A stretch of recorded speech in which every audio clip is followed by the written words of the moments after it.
말씀을 나눴는데 우리 한번 살펴보고 말씀 전하도록 하겠습니다. 지난주에 우리가 금요일 날 사랑과의 관계 속에서 우리는 어떻게 살아야 합니까? 이렇게 우리가 질문을 던지고 말씀을 살펴봤습니다. 혈기를 드러내지 말고 마음을 다스려야 합니다. 그랬습니다. 압살롬은 속에 불이 타가지고 이게 감당이 안 됐어요. 이게 요압이 자기 말을 안 들으니까 속에서 불이 난 거죠. 우리도 사람이 내 말 안 듣고 남편이나 아내가 내 말 안 들으면 속에서 불이 납니다. 그렇다고 해서 불을 내면 안 되죠. 그래서 불을 질렀어요. 요압이 밭에다 불을 질렀어요. 여러분, 우리는 노하기를 더디한 자는 용사보다 낫고 자기 마음을 다스린 자는 성을 빼앗는 것보다 나으니라. 마음을 예수님을 주인으로 왕으로 모셔서 우리가 내 마음을 다스려야 합니다. 두 번째는 억울함을 항변하지 말고 죄를 회개해야 합니다. 자기가 막 죄가 없다는 거예요. 압살롬이. 내가 그렇게 죄를 졌으면 죽이라고 막 이런 식으로 대들으면서 얘기를 합니다. 악인은 그 길을, 불의한 자는 그 생각을 버리고 여호와께 돌아오라. 그가 너그럽게 용서해 주시겠다고 말씀하십니다. 그래서 우리가 죄에서 돌이켜야 합니다. 세 번째는 거짓 평화를 내려놓고 진심으로 사람을 대해야 합니다.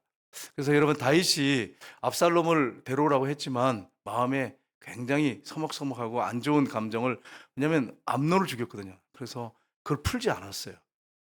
그리고 압살롬도 아버지에 대한 불만을 가지고 풀지 않았습니다. 그런데 둘이 입맞춤을 합니다. 가룟유다가 예수님께 입맞춤을 한 것처럼 마음이 양쪽이 다 달라. 그런데 입맞춤을 했어요. 야, 이게 적과의 동침. 이런 일들이 일어나잖아요. 그지? 우리 삶 속에도요. 거짓 평화를 내려놓고 진심으로 사람을 대합니다. 속에 있는 것들 다윗이 얘기하고 아들도 속에 있는 걸 얘기하고 그랬다면 이제 오늘 본문에 나오는 이런 참변이 일어나지 않을 텐데, 진짜 무서운 일이 그 가정에서, 다윗 가문에서, 가정에서 일어났습니다. 정말 어떻게 보면 참변이에요. 이 오늘 내용이 그런 내용입니다. 그래서 오늘 이 본문 말씀을 가지고 우리가 함께 하나님 말씀을 살펴보기 원하는데요. 이 아이도벨은 아주 머리가 좋은 사람이고 또 그 현인입니다. 그 다윗의 모사였기 때문에 다윗이 그 나라 운영할 때 여러 가지 결정할 때 그하고 늘 의논했고, 전쟁할 때도 늘 의논했고 모사였습니다. 그런데 그가 돌아섰습니다. 그래서 압살롬을 따르게 됐습니다. 그러니까 다윗이 이게 겁이 나는 거예요. 이 아이도벨이 누군지 알거든요.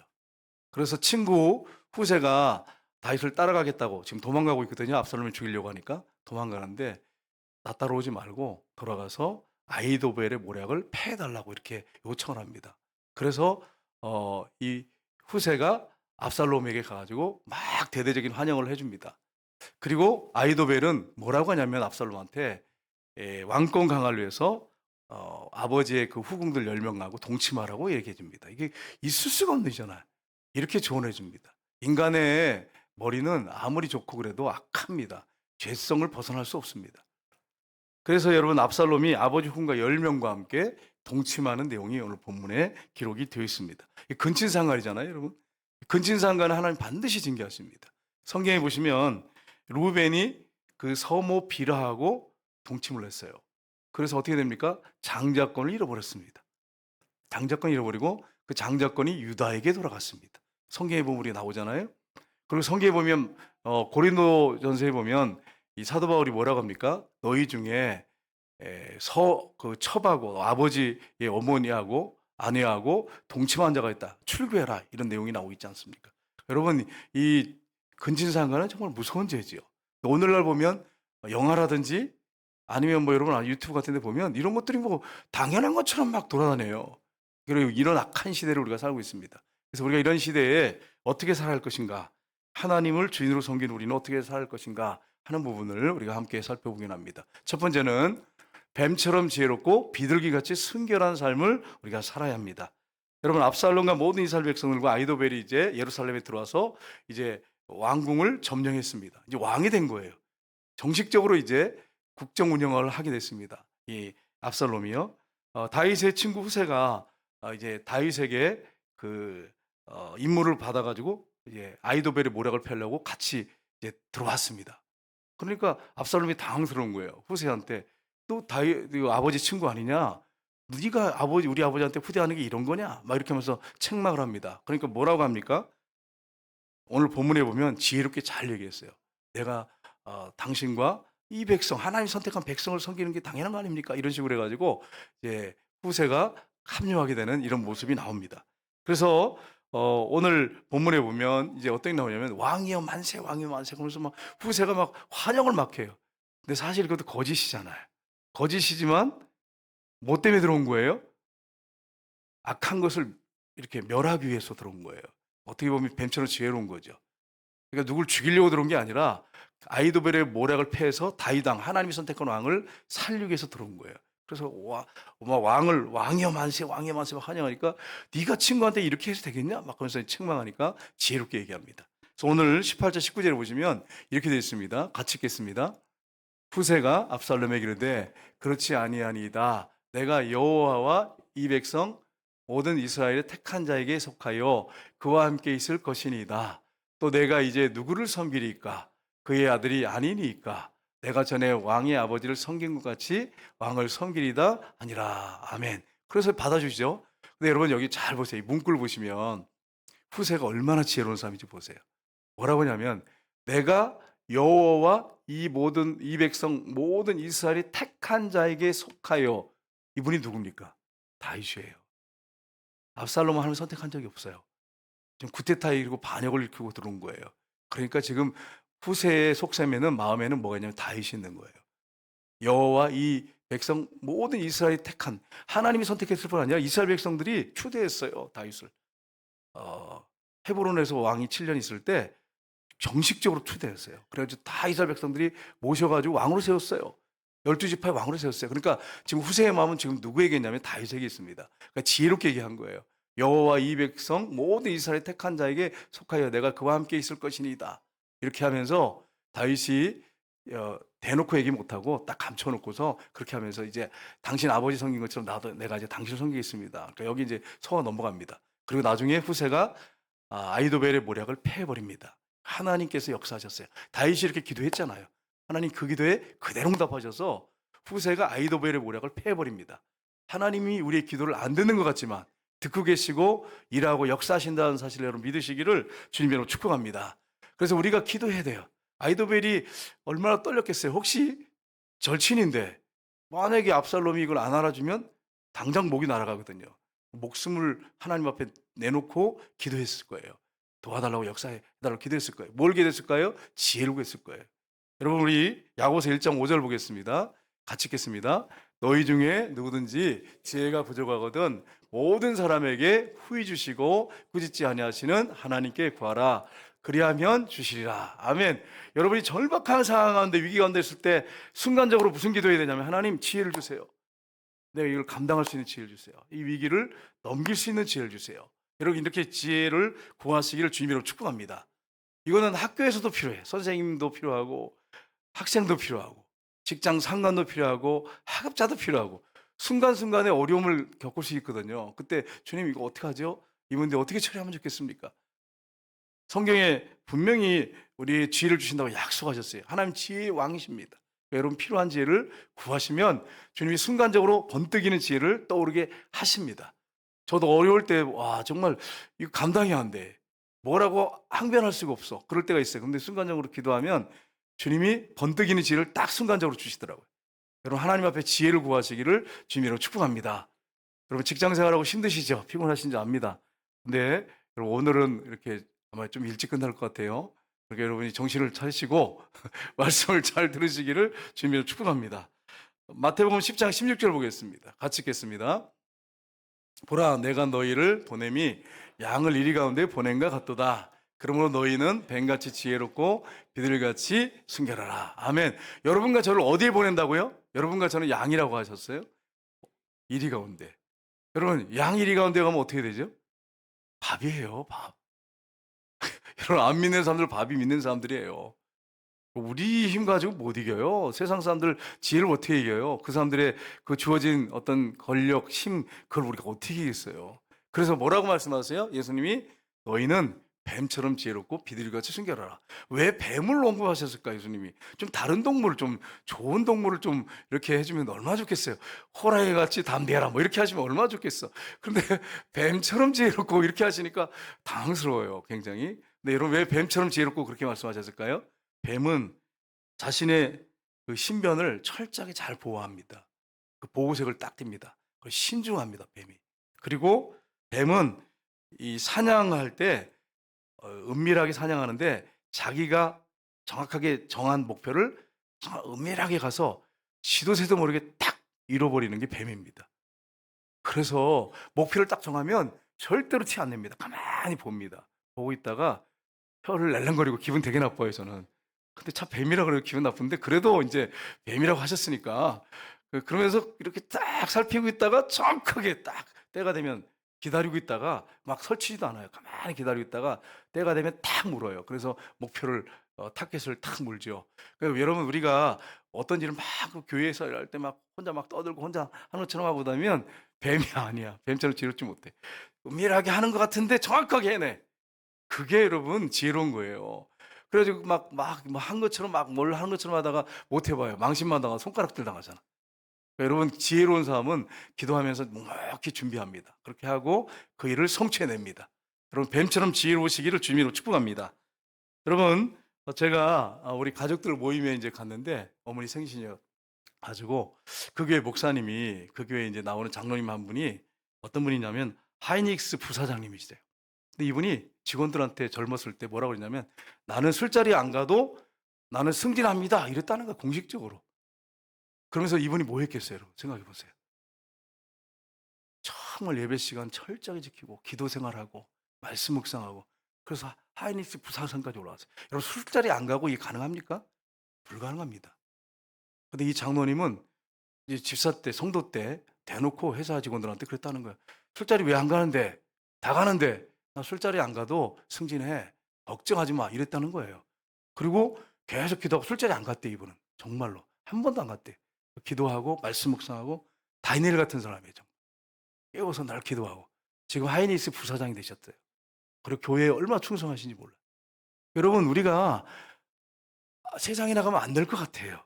이리한테 먹힐 것 같습니다. 그러나 하나님 앞에 기도하는 사람은 승리합니다. 하나님께 지혜를 구하는 사람은 승리합니다. 그래서 오늘 말씀에 마태복음에 예수님 말씀하셨잖아요. 양처럼 양의 일에게 보내는데 뱀처럼 지혜롭고 비둘기처럼 순결하라.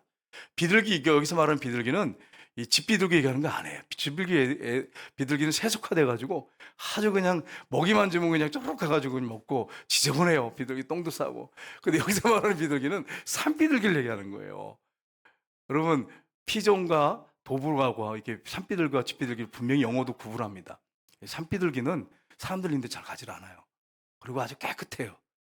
아주 민감하고 예민하고 자기를 더럽히지 않습니다.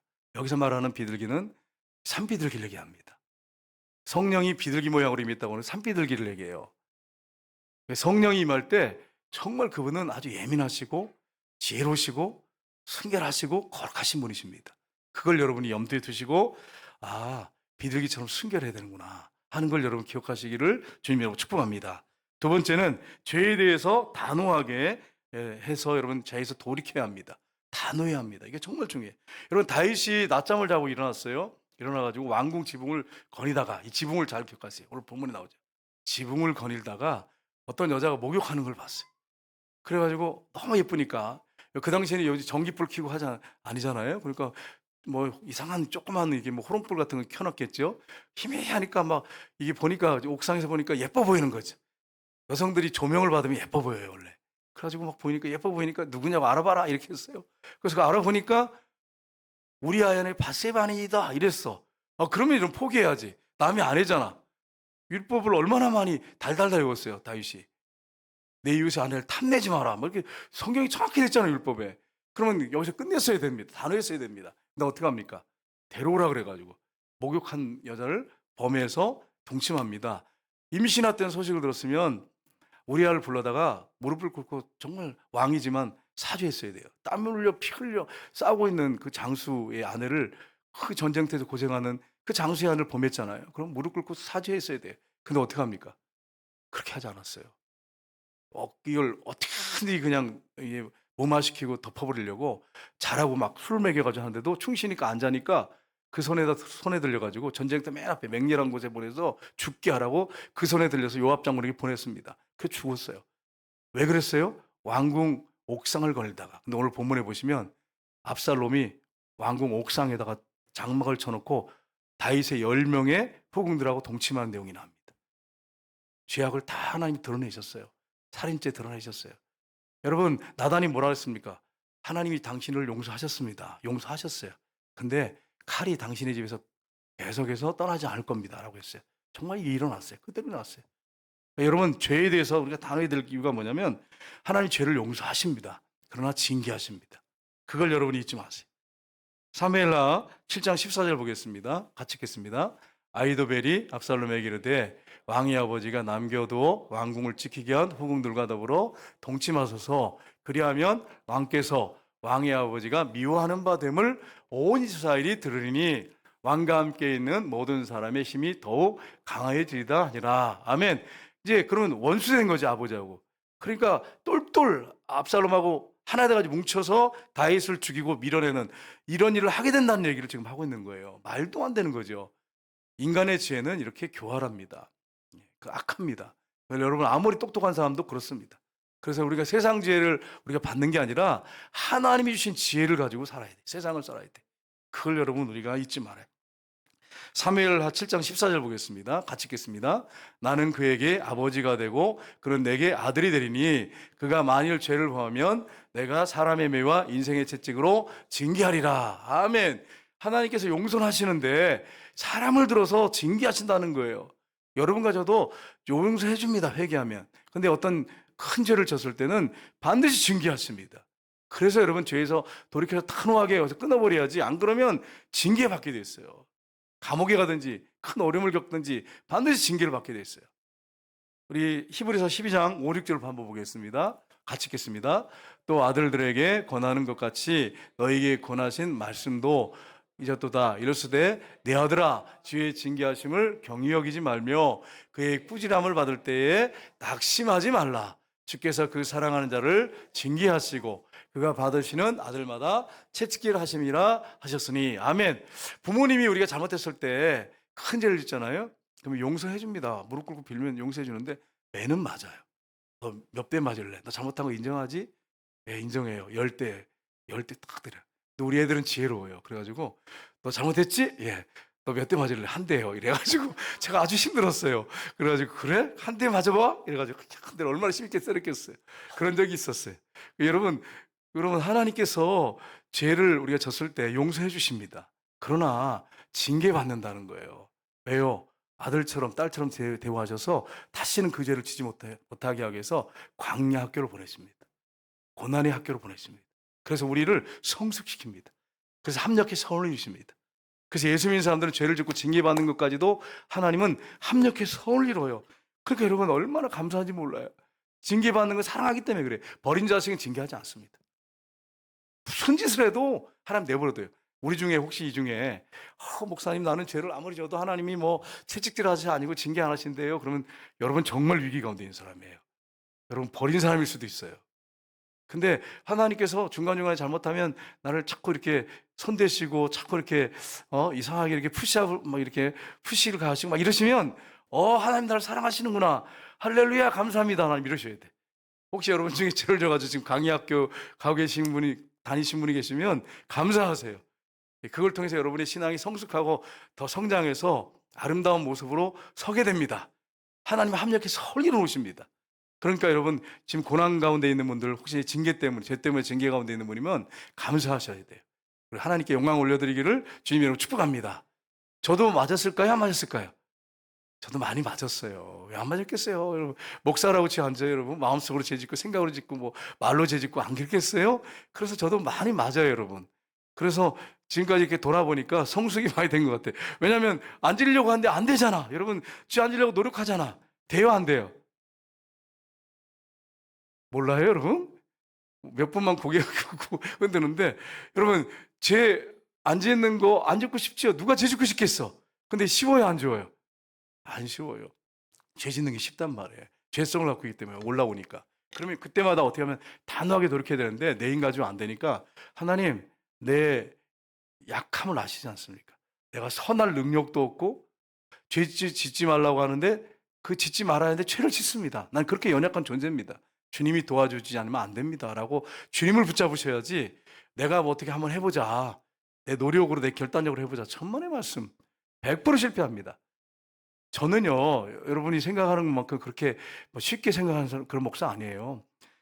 수없이 써서 붙여놓고 벽에 붙여놓고 계획제 가지고 해놓고 말은 안 해서 그렇지, 그렇게 붙여놓고 이거 하지 말자, 이거 하지 말자, 저거 하지 말자 해놓고 또 이거 하죠. 이거 그렇게 다 말을 안 해서 그래. 수없이 안 돼. 근데 노력을 하니까 될까요? 안 돼요. 안 돼. 너 해봤잖아요. 정말 안 되더라고. 그러니까 어떻게 고백되냐면, 주님, 이제 내가 늘 주님과 동행하면서 여쭤보겠습니다. 주님 말씀하시면 순종하겠습니다. 이렇게 겸손하게 되더라고. 그러니까 여러분 노력 갖고 안 돼요. 착각하시면 안 돼. 우리 안에 죄성이 얼마나 강한지, 그리고 우리 안에 육적 욕구가 얼마나 강한지, 수면욕. 우리가 지금 여기 앉아 계셔서 직장에서 피곤하고 힘든데 잠도 하나 못 이기잖아. 그게 우리 연약함이에요. 그게 연약함이야. 먹고 싶은데 여러분 진짜 맛있는 거, 내가 제일 좋아하는 게 옆에 있어요. 3분의 1만 먹으라면 여러분 가능하신가요? 에이, 그러기 쉽지 않아요, 여러분. 저도 오늘 목사님들 코메스 케어 갔는데, 오늘은 내가 절제하리라 이러면서 가가지고 접시를 가지고 결단을 했는데 쉽지 않아요. 쉽지 않아. 그게 마음속 50%만 먹자 뭐 이런다고 해결되는 게 아니야. 맛있는 게 보이는데 어떻게 그게 되냔 말이에요, 여러분. 그게 되는 분들은 주님의 이름으로 축복합니다. 그건 될지 모르지만 제 문제는 그렇게 쉽게 되진 않아. 먹는 거는 뭐 살이 쪄가지고 혹시 그럴지 몰라도, 그게 절대 이게 너무 힘들어서 그럴지 몰라도 제 문제는 그렇게 쉽지 않아요. 하나님 앞에 도우심을 구하고 주님의 도움을 구해야만이 가능합니다. 세 번째는 하나님 말씀을 기준 삼아 살아야 합니다. 압살롬이 아이도벨의 조언대로 어떡합니까? 옥상에다, 아버지가 지은 죄, 옥상에서 보다가 범죄했죠. 옥상에다 텐트를 쳐놓고 10명의 후궁들 데려다가 동침합니다. 이스라엘 백성들 보는 앞에서. 다윗은 은밀하게 숨기면서 죄를 범했는데 하나님은 백주에 다 드러내셨어요. 그래서 우리가 하나님 앞에 범죄하는 거 두렵게 생각해야 돼요. 하나님 말씀 기준 삼아 살아야 돼요, 여러분. 고대 근동지방에서는 안 믿는 사람들은요, 당연한 거였어요. 그 역사를 보면, 고대 근동지방의 역사를 보면은 어떠냐면, 어떤 왕이 어떤 나라를 점령하잖아요. 그럼 그 나라 왕의 후궁들, 왕비들 다 취했습니다. 그게 세계 역사예요. 다 그런 건 아닌데 대부분 그랬어요. 특별히 고대 근동지방 그랬습니다. 그러니까 압살롬이나 아이도벨이 하는 것은 그 당시에 문화로 볼 때 정당한 거였어요. 근데 하나님 앞에는 큰 죄죠. 근친상간의 죄잖아요. 우리 23절 한번 볼까요? 같이 한번 보겠습니다. 그때의 아이도벨이 베푸는 계략은 사람이 하나님께 물어서 받은 말씀과 같은 것이라. 아이도벨의 모든 계략은 다윗이나 압살롬에게나 그와 같이 여겨졌더라. 아멘. 여기 보시면 아이도벨의 계략이 마치 뭐라고 되어 있어요? 여기 보면 하나님께 물어서 받은 말씀과 같은 것이라. 그래서 여러분 오해하시면 안 돼. 아이도벨은 말씀의 사람이었구나. 아니, 그 말이 아니라 이 압살롬이나 이스라엘 백성들이 정말 다윗도 그랬고 그를 존귀하게 여기고, 그가 하는 말은 정말 하나님 말씀하고 거의 맞먹을 정도로 대단한 지혜, 현인이었다는 거예요. 그런 모사였다는 거예요. 그걸 말씀하는 거지, 그가 지금 말씀을 많이 암송하고 막 공부해가지고 말씀을 정말 제대로 알려가지고 사람들이 정말 그 말씀은 하나님 말씀이다 이렇게 했다는 말씀이 아니에요. 이 말씀 그렇게 받아들이시면 안 됩니다. 근데 이게 결국 어떻게 됐습니까? 하나님의 뜻을 이뤄요. 나단 선지자가 내 집에서 칼이 떠나지 않을 거라고 했는데 그게 이루어져요. 시편 1편 2절 3절 한번 보겠습니다. 같이 읽겠습니다. 오직 여호와의 율법을 즐거워하여 그 율법을 주야로 묵상하는도다. 그는 시냇가에 심은 나무가 철을 따라 열매를 맺으며 그 잎사귀가 마르지 아니한 같으니 그 하는 모든 일이 다 형통하리로다. 아멘. 그럼 여기 우리 성경 구절 두 구절을 읽었어요. 자, 이 구절에서 누가 이렇다는 거예요? 성경을 읽어야 이제 이게 답이 나와. 1절을 알아야 돼. 뭐라고 되어 있습니까? 1절 시작에 복 있는 사람은 여호와의 율법을 즐거워하여 그 율법을 밤낮으로 묵상하는도다. 그는 시냇가에 심은 나무가 철 따라 열매를 맺으며 그 잎사귀 마르지 않은 같으니 그 하는 모든 일이 다 어떻게 한다고요? 형통하리로다. 아멘. 복 있는 사람이 그렇다는 거예요. 복 있는 사람은 하나님 말씀을 날마다 붙잡고 묵상하고 읽고 그렇게 사는 거예요. 그 말씀대로 사는 거예요. 부족하지만, 연약하지만, 그러면 하나님이 그 길을 인도하시고 형통케 하신다는 거예요. 디모데후서 3장 16절 17절 마지막 절인데 같이 읽겠습니다. 모든 성경은 하나님의 감동으로 된 것으로 교훈과 책망과 바르게 함과 의로 교육하기에 유익하니 이는 하나님의 사람으로 온전하게 하며 모든 선한 일을 행할 능력을 갖추게 하려 함이라. 아멘. 하나님 말씀은 어떤 말씀입니까? 하나님의 성령에 의해서 쓰여진 책이 하나님의 감동으로 쓰여졌어요. 교훈, 책망, 바르게 함, 의로 교육함, 유익하게 하고 하나님의 사람으로 온전하게 세워준다는 거예요. 성숙시켜줍니다. 그래서 선한 일을 할 수 있는 능력을 갖추게 하는 게 하나님 말씀이에요. 그러니까 하나님 말씀을 안 읽은 분들은 일주일 동안 이제 금요일인데 안 읽은 분들은 여러분 한 주간 동안 금요일까지 지금까지 성경을 한 장도 안 읽은 분들은 어떻게 해야 됩니까? 제가 여러분 어떻게 해주셨으면 좋겠습니까? 예? 여러분이 스스로 대답을 해보세요. 그때 일주일 동안 세 장 성경을 한 장도 안 읽고 앉아있네 심야 기도회. 그럼 어떻게 하면 좋겠어요 여러분? 심각하게 생각하게 돼. 식사는 다 하셨죠? 식사 한 끼라도 안 하면 죽는 것 같이 그런 분이 성경을 하나도 안 읽어. 영의 양식은 가장 영이 더 중요하잖아. 영, 마음에 의해서 몸이 움직이잖아요. 성령 충만하고 성령 인도 받으면 영의 마음이 지배받으면 몸이 움직인단 말이에요. 근데 이렇게 중요한 영의 음식을 안 먹고 밥만 실컷 먹고 안 먹는 것보단 감사해요. 건강하니까. 그렇지만 영의 음식을 먹어야지 첫 번째로. 여러분이 오늘 이전에 결심하셔야 돼. 난 내일부터 영의 음식을 안 먹는 날은 식사를 한 끼 안 먹겠다. 이렇게 결단하기를 주님의 이름으로 축복합니다.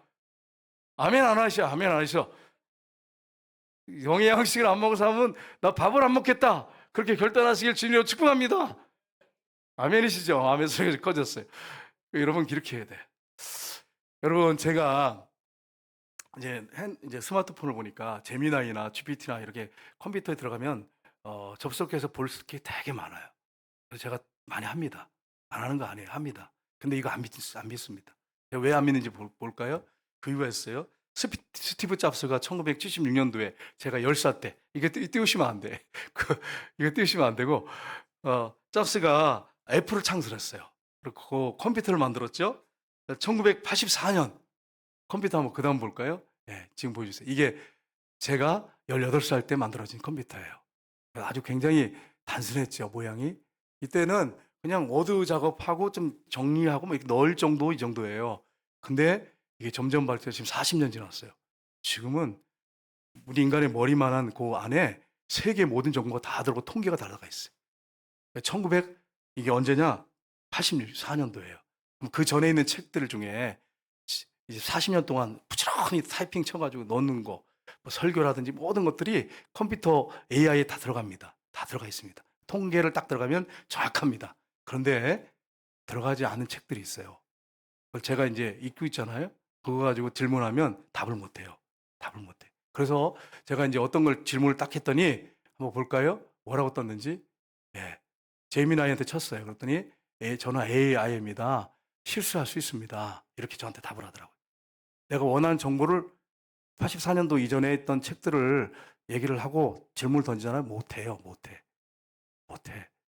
그러니까 들어가 있는 사람들이 타이핑 쳐서 들어간 것들은 답을 해줘요. 근데 84년 전에 했던 것들 있죠. 타이프 안 된 것들, 덮여져 있던 것들은 답을 못해요. 그래서 제가 답을 달라고 했어요. 그랬더니 AI인데 AI입니다. 저는 실수할 수 있습니다. 실수만 합니까? 아니죠. 몰라요. 모르는 거. 정보가 안 들어가 있는 건 몰라. 앞으로도 마찬가지 여러분. AI를 너무 의지하시면 안 돼. 전 많이 이용해요. 통계 자료를 많이 이용합니다. 그런데 어떤 것들은 정말 틀리는 것 많고 몰라. 고맙게 생각해요, 저는. 이거에 대해서. 왜냐하면 이런 게 있으니까 이거 치면은 정보가 나오니까 얼마나 공부하기 좋아요. 이건 좋아. 감사하게 생각합니다. 하나님 앞에. 그런데 84년도 이후에 치워지지 않는 책들은 몰라요, AI가. 깜깜해. 그러나 실수합니다. 나 모릅니다. 몰라요. 그러니까 여러분이 맹종하지 말라고요. 그 설교에 저는 자료로 이렇게 필요한 것들이 있으면 해서 이렇게 넣어서 하지. 그래가지고 여러분 들어와 있는 학자들이 쓴 것들 이런 것들은 들어가 있습니다. 그런데 그 전에 했던 것들 중에 정보가 들어가 있지 않는 것들은 깜깜해. 몰라요. 그리고 어떤 거는 제가 보니까 틀려. 그 내가 질문했어요. 너 이거 틀리잖아. 대답을 해요. 저 고맙다고 글도 써요. 고맙다고. 알려서 고맙다고. 왜냐하면 고맙잖아요. 고맙다고 써요. 근데 너 그 왜 이걸 몰라? 이렇게 하니까 죄송합니다. 여기에 대해서 모릅니다. 이렇게 답을 저한테 하더라고요. 그러니까 여러분이 맹종하지 마세요. 앞으로 주님 오실 때까지 맹종하시면 안 돼. 그냥 사용하시는 어떤 필요한 자료, 필요한 것들을 뽑아내고 어떤 잘 도움을 받는 자료로 사용하셔야지. AI를 제미나이나 GPT를 해야지 거기 맹종해가지고 그게 무슨 진리인 것처럼 하시면 안 됩니다. 하나님 외에는 진리가 없습니다. 제가 왜냐하면 수많은 책, 목사님들 책들 있잖아요. 그걸 84년 전에 쓴 좋은 책들 많아. 그걸 몰라요, 몰라. 그러니까 모르는데 이제 누가 이제 쳐서 넣으면 혹시 뭐 알 거예요, 재미나이가. 그런데 차서 넣기 전에는 몰라. 주님 오실 때까지 몰라. 그러니까 맹종하시면 안 된단 말이에요. 이 AI가 진리가 아니에요, 여러분. 여러분이 이런 사실을 알게 된 젊은 사람들이 몰라가지고 AI가 뭐 다인 줄 알아요. 아니에요. 좀 많이 이용합니다. 통계자로 많이 이용합니다. 공부할 거 필요한 것들을 재료 눌러보고 답을 정확하게 넣어야 정확하게 답이 나와요.